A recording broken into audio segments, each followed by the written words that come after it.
Tonight, we venture back to a New England pine forest where young sweethearts once pressed their hearts into bark and inked poetry beneath starry skies.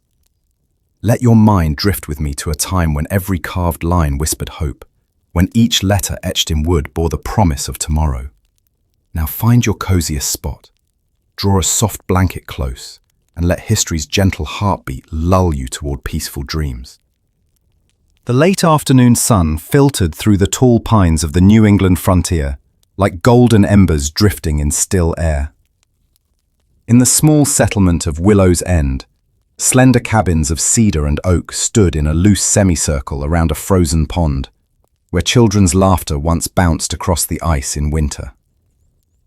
But now, under autumn's auburn canopy and the soft hush of wind through needles, the village prepared for dusk, and something far quieter than play.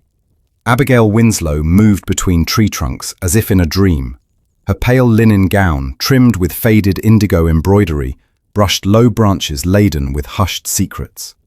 In one hand, she clutched a small notebook of blank birch bark, its pages crisp and pale against the gathering shade. In her other, a tin candle lantern flickered, its beeswax flame dancing like a firefly against the smooth trunks. Her breath rose in soft puffs as she pressed forward, boots sinking into needle-strewn earth. Thomas Mercer followed just beyond, his broad shoulders cloaked in a homespun woolen coat. The savory scent of wood smoke clung to him, an aroma of the blacksmith's forge where he apprenticed by day. In his belt, he carried a slender carving knife, its steel blade polished to a quiet gleam. He paused occasionally to pull the hood back from his wind-tousled hair, scanning the dusky forest for the perfect spot. Villagers spoke in hushed tones of the old oak at the forest's edge, its bark thick and weathered, its trunk carved through generations by heartsick lovers. Tonight, Abigail and Thomas would add their own verse to that living monument. They had planned this meeting for weeks, hearts fluttering faster than the tongues of gossip in the tavern. Yet here, in the hush of yellowing leaves and fiery sunset, all nerves melted into the promise of shared solitude. Thomas found the oak first. Its massive limbs arched overhead like cathedral rafters, leaves rustling a quiet benediction. He set down a small cloth satchel, untying its drawstrings to reveal a set of carving tools, a slim awl, a coconut shell inkpot, and a knife wrought by his own careful hand. Soot-stained from the forge's flame, the awl glinted in the lantern's glow. Abigail approached, cheeks warmed by anticipation. She settled beside Thomas, lowering her lantern to cast a pool of light at their feet. Here, in this small hollow where deer tracks faded beneath pine needles, they would carve their first lines.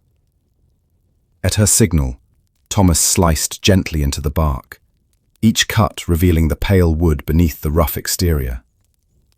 Words formed beneath his fingers, AWTM, framed by a simple floral motif. Abigail's breath caught as he completed the initials, pressed his palm into the bark to ensure clarity, then paused.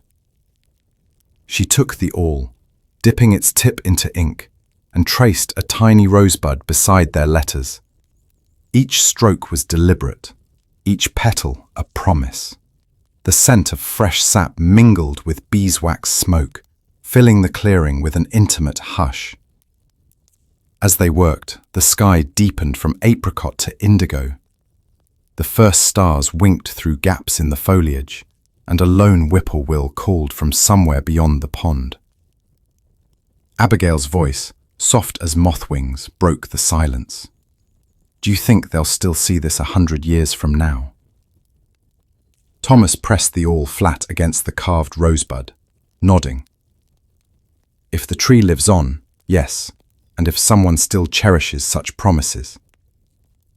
He tucked a stray lock of her dark hair behind her ear, a simple gesture that sent warmth through Abigail's chest stronger than any candle.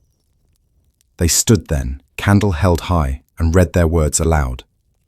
A.W. loves T.M. forever. Each syllable echoed like a vow in the twilight hush. They lingered, foreheads nearly touching, as the forest cradled them in its silent vigil. At last, Abigail slid the birch bark notebook from her satchel. Inside lay a pressed violet, her favorite forest blossom, and a short poem she had written that afternoon by the hearth. By lantern light, she unfolded the bark and read aloud. Beneath these ancient arms we stand, our hearts inscribed by loving hand. Should leaves all fall and branches break, our vows remain in wood and wake. Thomas closed his eyes, absorbing each word as if it were a rare hymn. When she finished, he pressed a kiss to her ink-stained fingertips. Their laughter, soft and unguarded, mingled with the wind in a fleeting serenade. Before they departed, they hid a final flourish, a small heart carved just above the initials, almost invisible to any hurried eye. They covered it with pine needles, as if to protect their secret from any prying gaze. Then, with hearts alight and limbs heavy with contentment, they turned back toward the cabins, lanterns swinging gently between them. The oak stood silent once more, a timeless witness to carved odes of love. Somewhere in the hush of that pine forest, their words would endure, waiting for another dusk, another whispering soul to discover the tender promise etched forever in oak. As dawn's pale light filtered through the forest canopy, Abigail awoke with the taste of pine on her tongue. Today was the day she would prepare the implements of her heart's confession. In the smithy's warm glow, Thomas stood over the anvil, hammering steel into a slender carving knife. Each measured strike rang like a heartbeat. Sparks leapt and fizzed, illuminating his focused expression. Broad brow furrowed, lips pressed together in concentration. By midday, the blade emerged, a narrow, gleaming tool with a gently curved tip, perfect for tracing delicate lines into bark. Meanwhile, Abigail visited the cooper's workshop at the village edge. The cooper, a kindly man with greying hair and leather-stained apron, guided her hands as she fashioned an awl from an old ox-horn handle. Its point, she learned, must be sharp enough to etch, but blunted slightly to avoid splitting the wood. As she rotated the horn in her small gloved hands, she felt a kinship with lovers past. Each tool in this communion of wood and words carried an echo of emotion. By late afternoon, Abigail and Thomas met at their favourite beech tree by the pond. Thomas presented the carving knife, its edge cool and sharp, the handle bound in woven leather for comfort. Abigail unveiled the awl, its horn handle polished to a warm sheen. Between them lay a small ink pot Thomas had scavenged, a thimble-sized cup made from a hollowed walnut shell, filled with squid-ink tincture Abigail had stirred with vinegar and bindweed gum. The ink's deep black promised lasting contrast against pale pine bark. They spent the next hour testing their tools on scrap wood. Thomas scored tentative lines with the knife, initials, a simple heart, a sprig motif. Each cut whispered into the wood's grain, leaving pale scars that caught the lantern's glow. Abigail dipped the awl into the walnut shell, then traced tiny dots and dashes between the knife's cuts, creating miniature flourishes. Ivy leaves curling around each letter, tiny acorns marking stanza breaks. The ink pooled in the indentations, forming crisp shadows. As twilight approached, they packed their tools into a cloth bundle. Abigail slipped a length of braided cord around the knife's handle, an unspoken promise that this blade served one purpose alone. Thomas tied the awl in its own leather sheath, carving their initials into its guard. T. Before parting, they paused to admire their workbench of pine slabs. The tools lay side by side like silent witnesses. With a shared nod, they understood. These humble instruments were more than metal and horn. They were vessels of longing, bridges between two beating hearts. By the soft glow of a single tallow candle in Thomas's workshop, Abigail and her friend Mercy Hale bent over a rough pine plank laid across an old wooden crate. Outside, the wind rattled window panes, but inside, the only sounds were the scratching of quill on paper and the occasional drip of melted tallow. Tonight's task: invent a cipher so only they could read the words carved into the forest's heart. Abigail dipped a goose feather quill into an earthenware inkpot, Thomas's homemade squid-ink tincture thick as twilight. Mercy sketched a small grid of letters on parchment, grouping common pairs TH, PR, CA. They experimented with distorting shapes. A became a tiny triangle capped with a dot. B, a vertical slash intersected by a curved leaf motif. "Better hide our meaning," whispered Mercy, tracing a looping vine around the makeshift alphabet. "Let only our eyes see these words." Abigail studied the symbols. Each needed to be simple enough for a carving blade, yet distinct in the forest's gloom. She pressed fingertip ink onto the first symbol, a thorn-like mark that stood for I. Beneath it, Mercy drew a spiraled acorn for love and heart-shaped leaves for you. Soon the parchment bloomed with black-on-white hieroglyphs that looked at once like botanical sketches and secret runes. As the night deepened, Thomas returned. Soot streaked on his cheeks and peered over their shoulders. In the drafts scattered across the crate, he recognized half-finished lines of verse. "Through bark and bough my vow to thee, encoded word and hidden plea." Approvingly, he nodded in approval. "These symbols will guard your words as well as any lock," he remarked, sliding the quill aside. Mercy traced a final flourish, a tiny starburst that marked the poem's end. They transferred the cipher to small bark samples, carving each symbol with Thomas's knife and inking the grooves with the awl. The result was exquisite, a miniature tapestry of letters and leaves, visible only to those who knew the key. Before sealing their work in a leather pouch, Abigail pressed a thumbprint, inked to the corner of each sample. It was their private signature, a mark that bound the cipher to their hearts alone. Outside, the wind stilled. They blew out the candle and crept homeward under a sky sown with stars. In the hush of tomorrow's dawn, no Puritan sermon or inquisitive neighbor would decipher their words, only those who held the secret alphabet. When the village's lanterns dimmed and shutters clicked closed, the forest beyond became a realm of shadows and silvered light. Secret lovers knew these woods better than any preacher knew his sermon. Abigail Winslow stepped softly along a narrow game trail, her lantern wrapped in cloth to mute its glow. Each footfall raised a whisper of crushed needles, as if the pines themselves conspired to hush her passage. Above, the moon, full and pale as a sea salt pearl, hung low, casting lacy patterns of light and dark across the underbrush. Thomas Mercer waited in a hidden grove, heart hammering beneath his woolen coat. He'd cleared a small space among young saplings, stacking low branches into a makeshift bench beside an ancient pine stump. There, he placed a length of smooth birch bark and his ink-washed awl. As Abigail emerged from the tree line, he rose, lantern held high enough to catch her smile, but low enough to avoid prying eyes.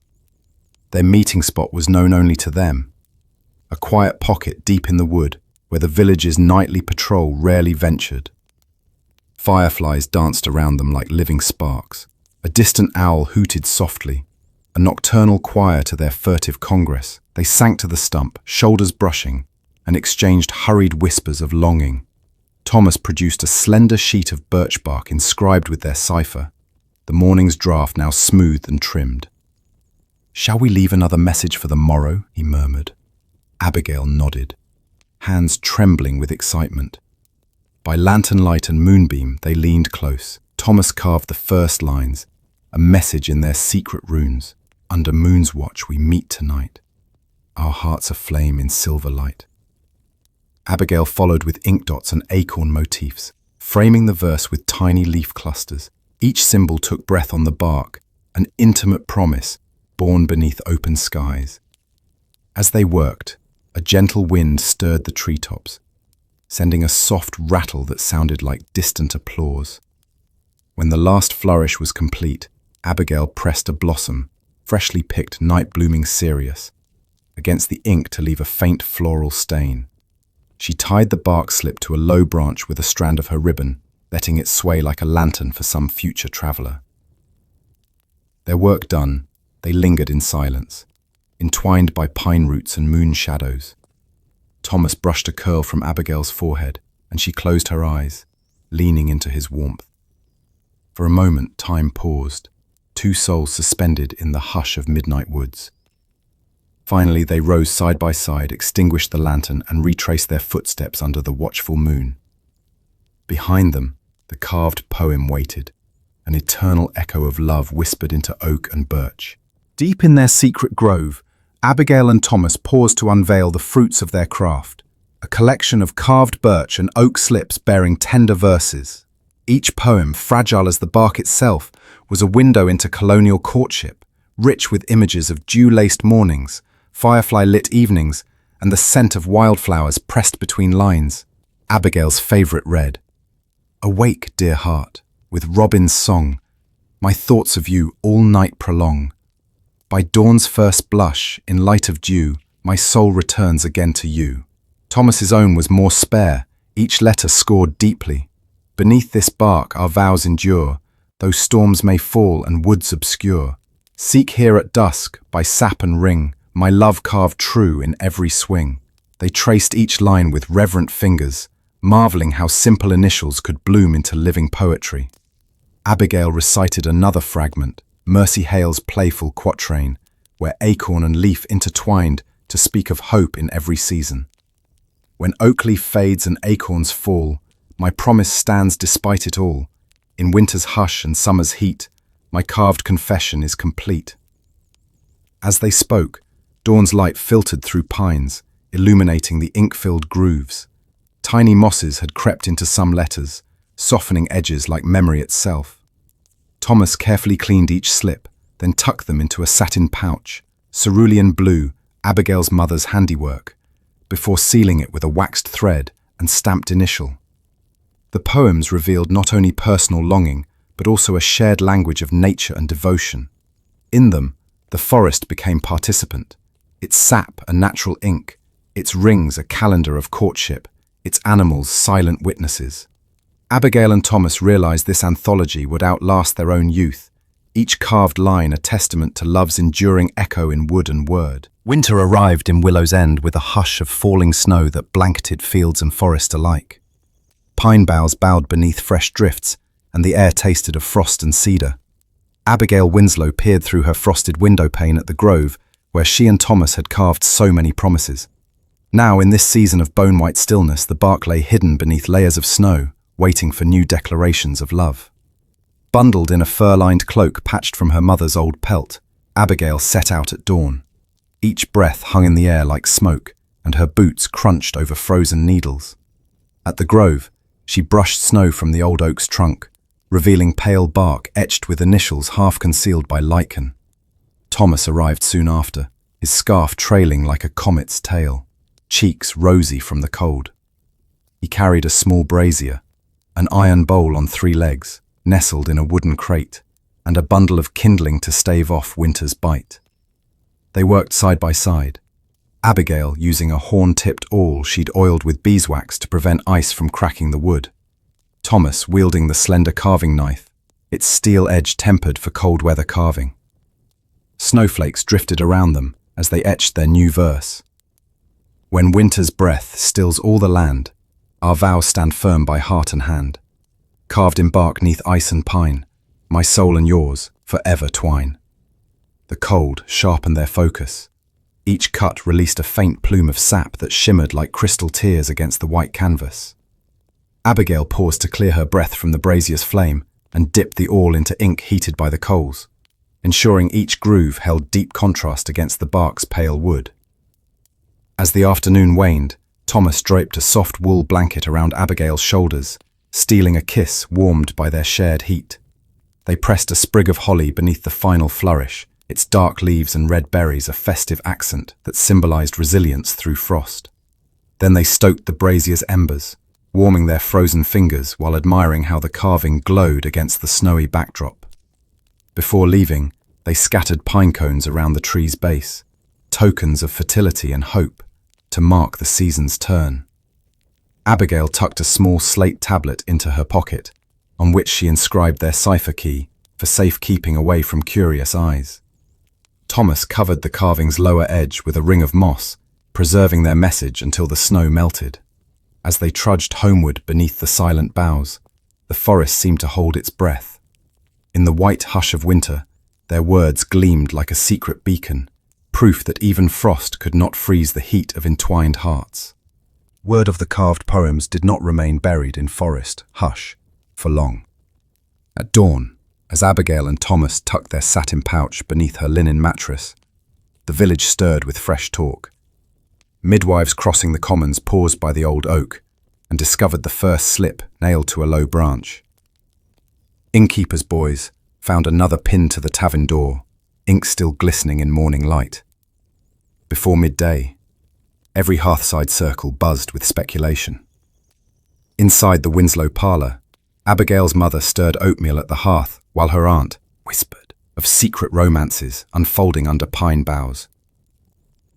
Neighbours gathered, cups of weak tea trembling in their hands as they passed around bark scraps, squinting at the delicate letters and tiny acorn motifs.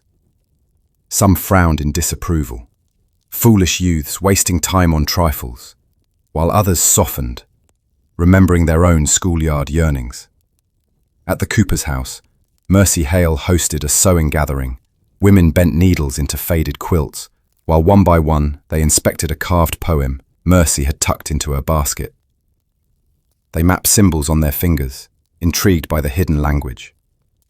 A seamstress dabbed at a smudge of ink on her thumb, humming a curious tune as she tried to decipher the verses. Even the Puritan minister's wife paused her weekly provisions run to inspect a carving nailed to the meeting house door. She studied the script, the intertwined hearts and leaf flourishes, and felt a flutter she dared not name. Later, she relayed her discovery to the minister himself, who frowned at the notion of frivolous verse defacing God's creation. Yet, as he rinsed his hands in cold water, a single line drifted through his mind. Though pious eyes may seek to bind, our vows spring free in bark and rind. At the tavern that evening, the keeper himself leaned in conspiratorially over tankards of spruce beer. "Have ye heard," he boomed, "they say our local blacksmith lad and the preacher's daughter are behind these midnight carvings." Patrons' eyes widened, mugs clinked. Some offered bets on who would be married first. Others swore to catch the lovers in the act. Back at Abigail's hearth, the fire's glow softened the women's whispers. Abigail, hidden behind a curtain drawn against draught, listened as her mother fretted over propriety, and her aunt chuckled at the romance of it all. Abigail's heart thumped in her chest, equal parts pride and dread, knowing her own verses were now the subject of every gossiping tongue. Yet in the swirl of curiosity, the carved poems took on a life beyond woodland secrets. They became tokens passed from hand to hand, each bearing the thrill of discovery. Villagers pinned them to doorposts, hid them in quilt seams, or pressed them between prayer books. What began as a whisper between two hearts grew into a communal intrigue, weaving the village itself into the narrative. By mid-morning light, the Connecticut River gleamed like molten pewter, threading through the forested hills. For Abigail and Thomas, the river offered more than a mirror for the sky. It was a messenger, carrying whispered hopes downstream to loved ones far beyond the settlement. Thomas loaded a slender wooden cask onto his flatboat. Inside lay several carved birch bark slips, each rolled and sealed with candle-melted beeswax, their edges bound in soft moss to keep them snug and dry. At the dock, Abigail adjusted the small leather trapdoor in the hull, where she'd hidden a slate tablet inscribed with their cipher key.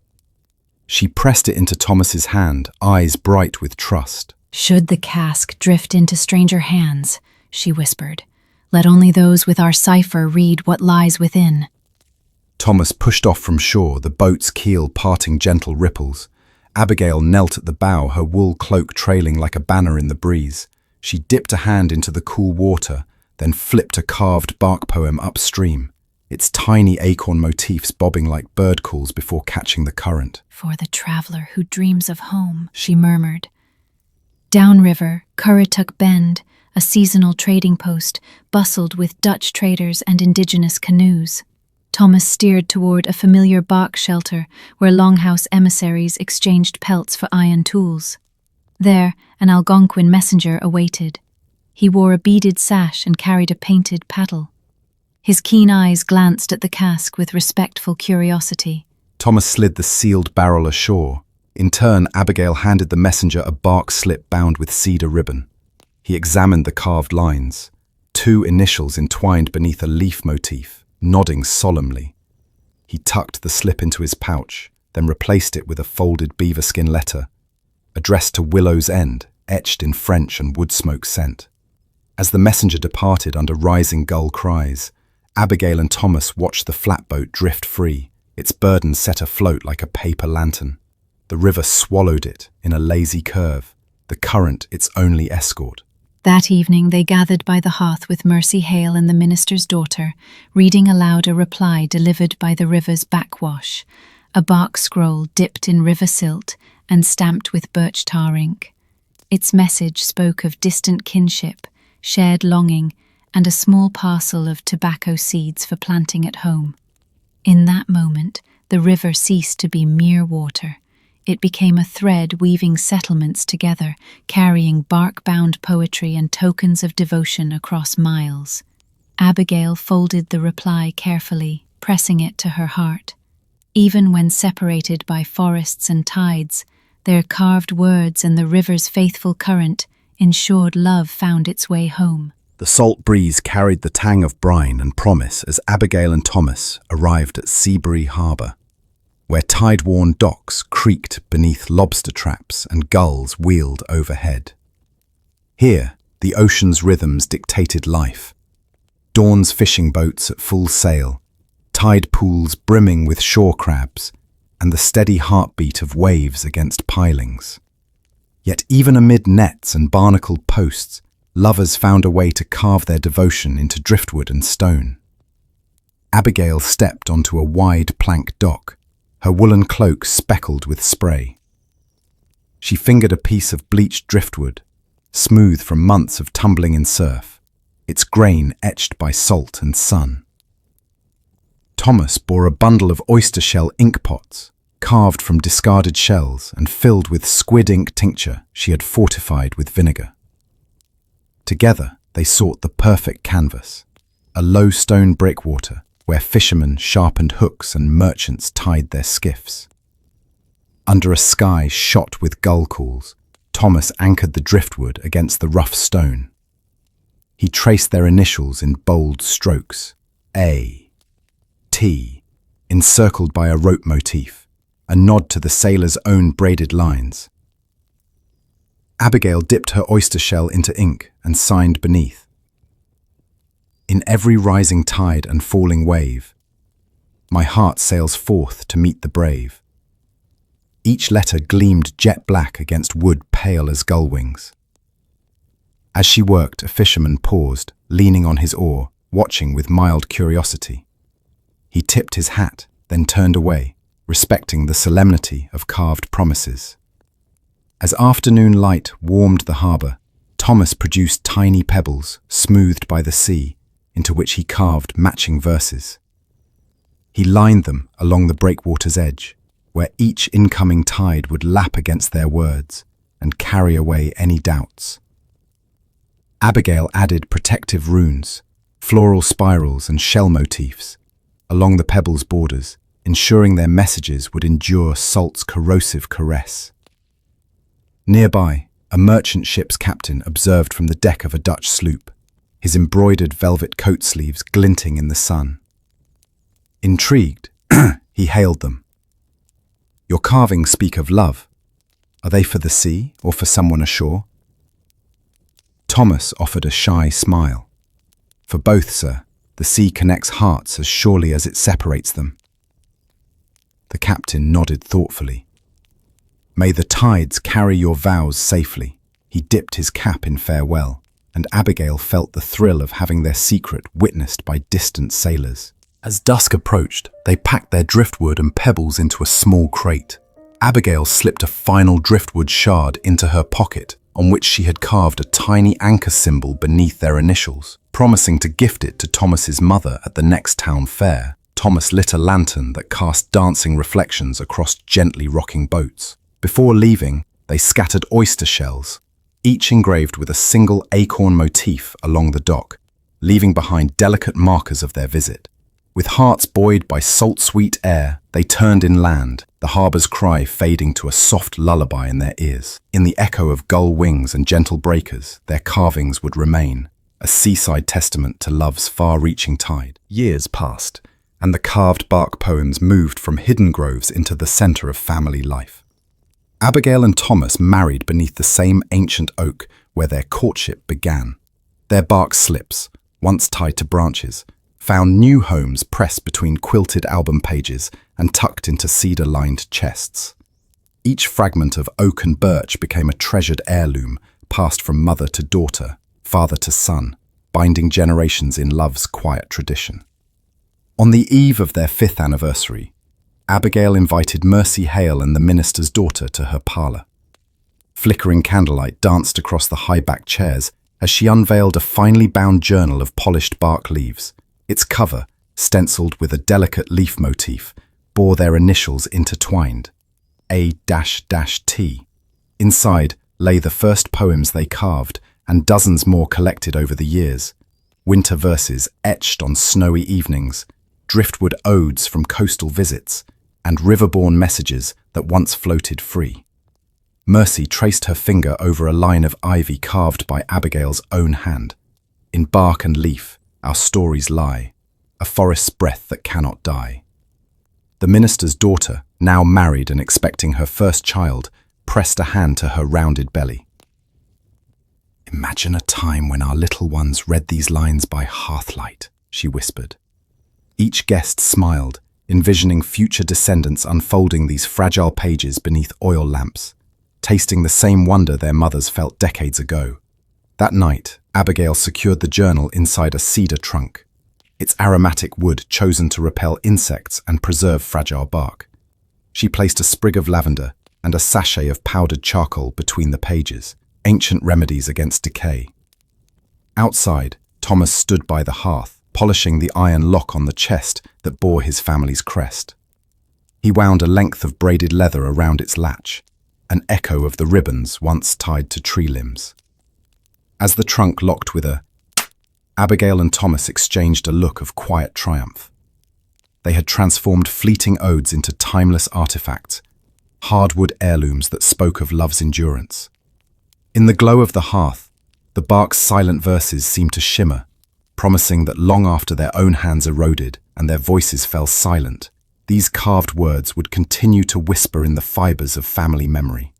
In the crisp glow of autumn, Willow's End's social calendar brimmed with gatherings designed to foster eligible matches. The communal barn dances, church socials, and fortnightly quilting bees revealed unspoken rituals of courtship. Furtive glances across crowded floors, the sly slipping of carved bark tokens into gloved hands, and the careful calibration of words in poetry and prose. Abigail and Thomas, now seasoned in both secrecy and decorum, navigated these events with practiced grace, each meeting a new stage on which to perform the delicate dance of love. At the harvest dance in the open-sided barn, lanterns hung from rafters like low-hanging stars. Abigail wore a cranberry-red petticoat beneath her wool skirt, the colour chosen to echo the hues of oak leaves outside. Thomas, in a dark green coat trimmed with brass buttons, offered his hand for the first reel. As fiddles fiddled and flutes trilled, pairs circled, clapped and dipped, every step an unspoken letter in their ongoing manuscript of devotion. When the dance paused for supper, Abigail retreated briefly to a side table draped in linen.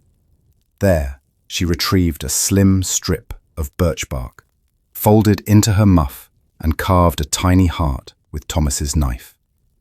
With a practiced flick, she tucked it into his coat pocket, unseen by neighbours, but felt against his chest.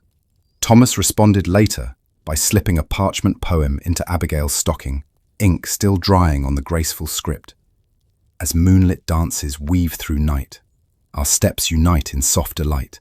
Each turn, each bow, a promise sworn, two hearts in sync till breaking morn. At the church social that followed weeks later, congregants lingered over simple gingerbread and cider. Abigail and Thomas sat side by side, hymnals resting unopened in their laps. Instead, their attention turned to the carved tokens they passed beneath the table. A lily motif for purity, a vine for enduring bond. Mercy Hale caught Abigail's eye and nodded approvingly, having caught a glimpse of the lily slip as it changed hands. Even the minister's sermons carried echoes of romance.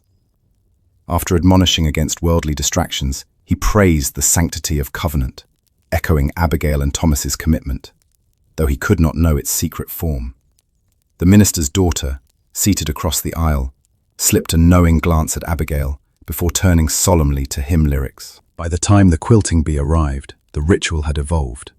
Women stitched floral samplers inspired by the carved motifs, while men crafted miniature wooden boxes to hold future bark slips. The barn's warm glow invited laughter and conversation.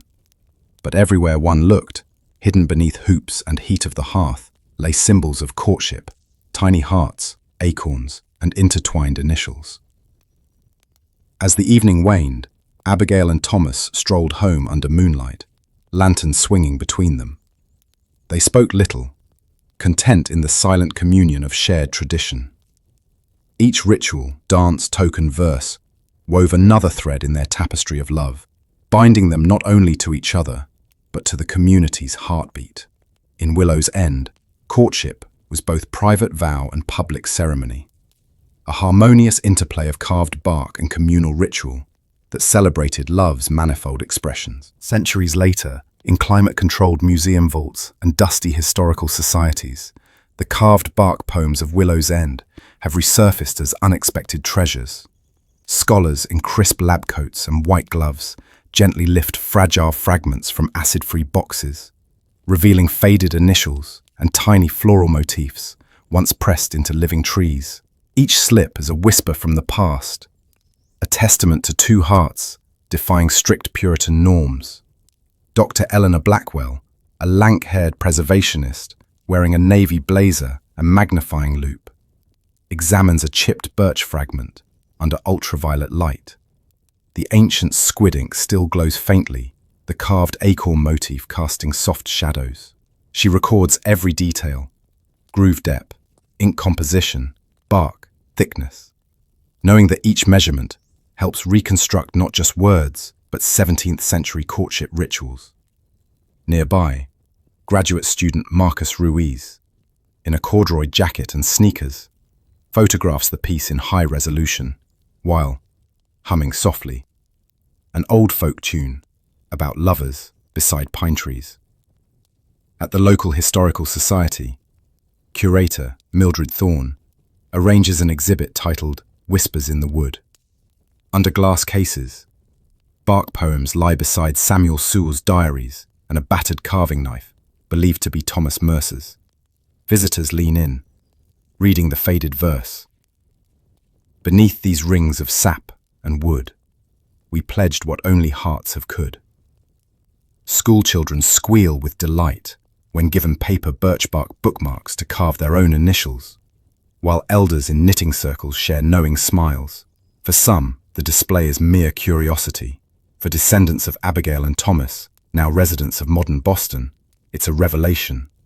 Genealogist Karen Winslow, hair pulled into a sleek bun, kneels before the case, tracing a lineage chart to link her great-great-great-grandparents to the Oak Grove romance. Conservationists debate the best methods to slow bark deterioration. They test herbal-infused consolidants, derived from pine resin and lavender oil, echoes of the original lavender sachets Abigail once used. Meanwhile, digital archivists scan every fragment, creating a virtual grove where users can walk among 3D reconstructions of carved trees and listen to narrated poems. One evening, Dr. Blackwell hosts a public lecture beneath a living oak in the museum's courtyard. Attendees gather on wooden benches as she projects images of the bark poems onto a screen, the verses glowing like phantom whispers among real branches overhead. A hush falls as she reads the original Abigail-penned quatrain, thoughtful, though bark may crack and letters fade. Our vows endure in twilight's shade. Under that oak, audience members close their eyes, imagining centuries of whispered meetings. The wind stirs leaves overhead, and for a moment, past and present entwine. In these modern discoveries, the carved poems have transcended mere artifacts. They've become bridges across time, linking scholars, descendants, and casual visitors to a bygone era's tender rebellion. The legacy of Abigail and Thomas lives on not only in museums, but in every recreated bark journal, every virtual tour, and every whispered recital under moonlit trees. Love carved in wood has proven immortal. Decades after Abigail and Thomas pressed their words into living bark, the great oak at Willow's End succumbed to age. Storms split and hollowed.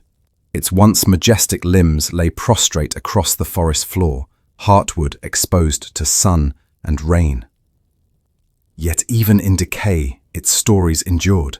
Local arborist Samuel Reed, his denim jacket flecked with sawdust, led a small group through the mossy clearing, tape measures and soft brushes in hand.